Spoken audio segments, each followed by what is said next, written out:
Myriam, donc pour le nouveau parti anticapitaliste, Myriam Martin. Bon, moi, je ne vous annoncerai pas de scoop parce que j'en ai pas, je ne suis pas élue, donc je suis désolée. Mais si c'est le cas, c'est en tout cas le début d'une bonne nouvelle. Donc, tout naturellement, on s'est retrouvé effectivement sur l'appel dont parlait Jean-Christophe à l'instant. D'abord parce que il nous paraît évident, ce que disait tout à l'heure Annick, c'est que, quelle que soit la lutte, je crois que le rôle d'un parti politique comme le nôtre, c'est d'être présent, le plus possible de soutenir, voire d'y participer quand on est concerné, ça va de soi. Mais aussi parce que cette lutte, et je le dis, c'est pas formel, hein, ça aussi, j'ai mis mon petit badge aujourd'hui, j'étais fière de le porter, parce que vous menez une lutte qui est emblématique à la fois de ce qu'on a connu cet automne, c'est-à-dire que quelque part pour nous c'est aussi à la fois la continuité de la lutte des retraites, elle s'inscrit complètement dans la logique finalement de cette lutte des retraites, j'y reviendrai, mais aussi c'est emblématique de ce qu'on veut comme service public de santé et emblématique de ce qu'on ne veut pas. Je pense en particulier aux patients dans les hôpitaux psychiatriques parce qu'il y a effectivement aujourd'hui une vision qui est terrible, qui correspond à celle du pouvoir aujourd'hui, de Sarkozy. Le patient malade en hôpital psychiatrique est pas un malade qu'il faut soigner, c'est avant tout un dangereux potentiel criminel qu'il faut absolument enfermer et y compris assommer de médicaments. C'est une conception de la santé et du soin qui est absolument contraire, je crois, à ce que l'on voudrait bien sûr voir mis en pratique et mis en place, et que c'est un vrai danger qui guette, je dirais, l'ensemble de la santé. Donc emblématique des luttes que nous avons connues, parce que finalement, bien sûr, cette lutte en marchant symbolise là aussi ce qu'on a refusé à l'automne. Je crois qu'il faut revenir à cette lutte qui est, certes, on a perdu, n'est pas victorieuse, mais qui a montré qu'il y avait des résistances qui étaient fortes, qui étaient ancrées, et qui se poursuivent, ma foi, avec la mobilisation en marchant ou avec d'autres mobilisations pour les services publics. Alors, tout d'abord, quelques mots concernant la santé. Je crois qu'il faut être conscient que le prochain chantier auquel va s'attaquer de manière assez violente et rapide le pouvoir, c'est la question de la santé, de la sécurité sociale, de l'assurance maladie. Et je crois qu'il faut voir ça en tête et qu'il faut réitérer le succès des collectifs unitaires pour les retraites, pour la santé. En tout cas, le NPA y est prêt. Je reviendrai en fin d'introduction, pour les propositions que le NPA fait, mais qui, je pense, ici, connaîtront, disons, provoqueront, à mon avis, ce qu'elles ont provoqué à d'autres moments. C'est qu'on va se retrouver là aussi.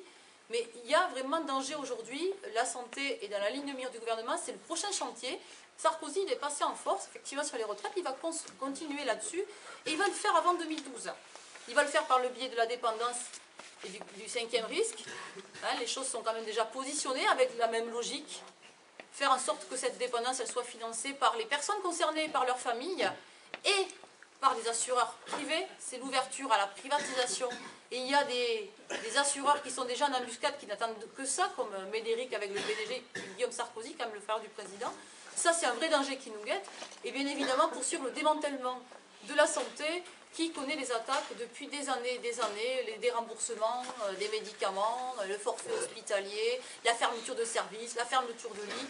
Et dans la région, c'est vrai, la fermeture des hôpitaux de proximité, au grand dam, bien sûr, des usagers et des professionnels de santé, des personnels de santé, mais surtout, bien sûr, à l'avantage des cliniques privées qui voient les services finalement qui leur sont alloués, rentables, pour lesquels, bien évidemment, ces cliniques se développent, offrent des services fort onéreux, et bien sûr que l'idée, c'est que ceux qui pourront se payer la santé auront accès à ces services. Quant aux autres, eh bien, ils se soigneront de moins en moins, et c'est le cas aujourd'hui. On a 10% de la population qui ne se soigne plus. Il n'y a pas loin de 20% de la population qui a renoncé à certains soins parce qu'ils sont trop chers. C'est ça la réalité dans la 5e puissance économique mondiale. De moins en moins de gens qui peuvent se soigner et de plus en plus de gens qui se soignent mal. On en est dans cette situation-là. Donc c'est vraiment le chantier qui va devoir être, je dirais, opérant pour le gouvernement dans les mois qui viennent. Et c'est à nous de reprendre le flambeau de la lutte par rapport à cela.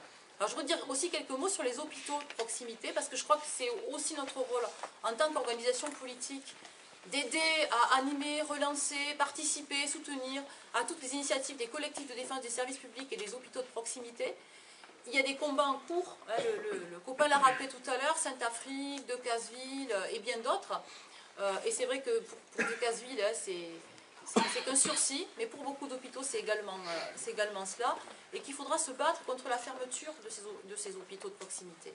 Et la leçon qu'on peut déjà en tirer par ailleurs sur les luttes du passé y compris récent, ou de luttes qui se poursuivent, c'est que c'est vrai que c'est la lutte des usagers avec les personnels qui ont bougé les choses. C'est ça qui a fait que ces luttes-là ont été médiatisées, ont reçu un soutien de plus en plus important, et que finalement elles ont été mises sous les feux des caméras. La lutte emblématique de Carhaix, entre parenthèses, qui n'est pas terminée, et pour qui aujourd'hui des camarades sont passés au tribunal il y a quelques jours de cela, ont été condamnés. C'est une condamnation politique. Ça veut dire, vous vous battez, vous luttez, on vous traîne devant les tribunaux, on vous met en garde. C'est la criminalisation du mouvement social, du mouvement syndical qui se poursuit. Vous bougez, vous levez la tête, on essaie de vous assommer, y compris en vous traînant devant les tribunaux. Et bien évidemment, il faut soutenir ces hommes et ces femmes qui ont été condamnés. Mais la lutte emblématique de Carhaix a montré quand même qu'on pouvait gagner, y compris parfois l'affrontement était dur et violent, hein, avec ceux qui étaient censés représenter l'ordre, c'est-à-dire les forces de police. Donc ces luttes-là, elles sont devant nous, et il faut s'attendre bien évidemment à ce qu'elles se poursuivent, et on doit tout faire pour les amplifier. Et je dis ça pourquoi? Parce que j'ai entendu les remarques, le rôle des partis politiques, le rôle des élus. Bien sûr que c'est important.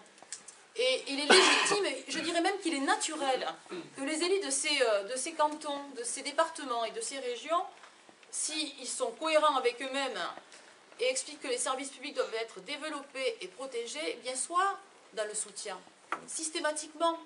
Bon, pour connaître un petit peu sur Decazeville, on a un petit peu poussé les élus de droite, mais les élections approchant, on a toujours peur que les électeurs vous le fassent payer. Donc du coup, on retrouve parfois, de manière un petit peu surprenante, certains élus. Mais globalement, quand les élus soutiennent, c'est bien sûr important pour la mobilisation, mais je pense qu'elle doit être respectueuse et s'adosser à la mobilisation des salariés et des usagers. Ça me paraît évident et important.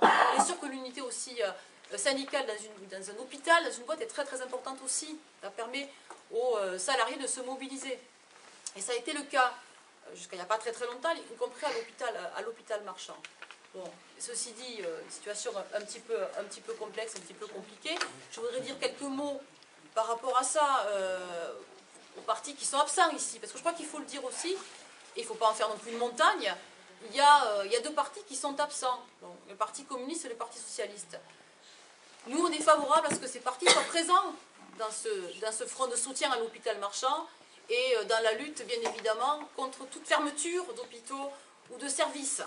Et je pense qu'il faut les interpeller et leur dire « rejoignez ce front-là », qui est un front important pour aider, bien évidemment, les salariés à gagner et pour étendre la mobilisation à d'autres combats plus généraux sur la santé, l'hôpital public et les services publics. Je crois qu'il faut les interpeller et leur dire, pas dire ils ne sont pas là, donc c'est définitif. Je pense que rien n'est jamais définitif, je pense que c'est important. Et c'est important pour les usagers de montrer qu'effectivement un certain nombre de partis, malgré les divergences qu'on peut avoir les uns et les autres, se retrouvent pour soutenir cette idée de service public.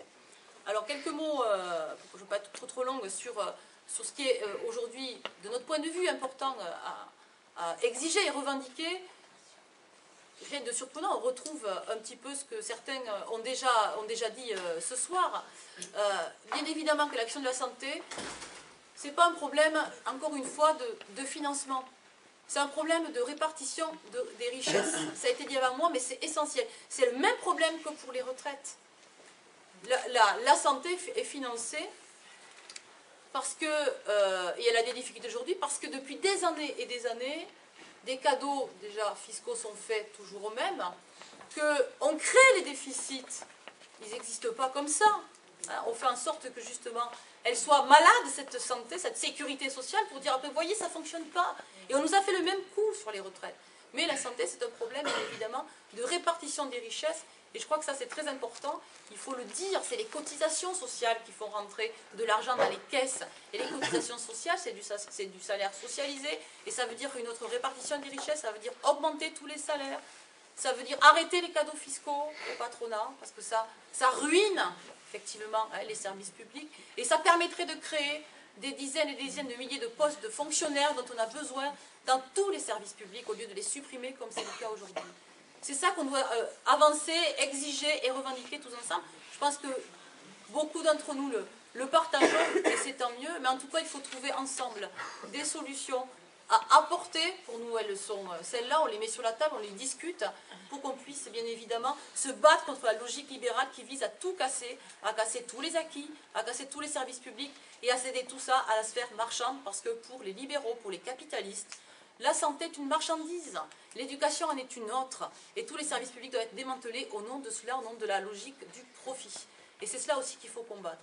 Alors nous aussi on est prêts à discuter de cela, de le mettre dans le pot commun pour continuer, pas simplement à débattre, mais aussi à agir. Je crois que le vrai débat aujourd'hui, c'est quelle alternative politique à ce système. Et je pense que le mouvement des retraites, il a permis de poser ça.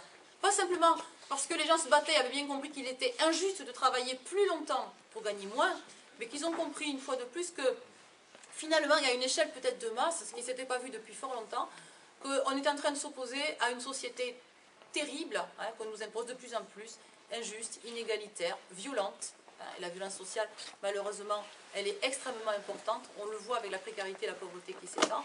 Et je pense que c'est aujourd'hui le moment de poser cette question de l'alternative politique, de quel projet de société on peut discuter, ou on doit mettre en place, en tout cas comment on peut se battre aussi pour le mettre en place. Bien évidemment sans ostracisme, discutons de cela tous ensemble, mais commençons par mettre ensemble des fronts communs de lutte pour soutenir tous les salariés qui se battent aujourd'hui dans les services publics, en marchant, dans les hôpitaux, dans l'éducation nationale. En tout cas, c'est aussi l'offre du NPA. Les militants et les militants du NPA y sont prêts.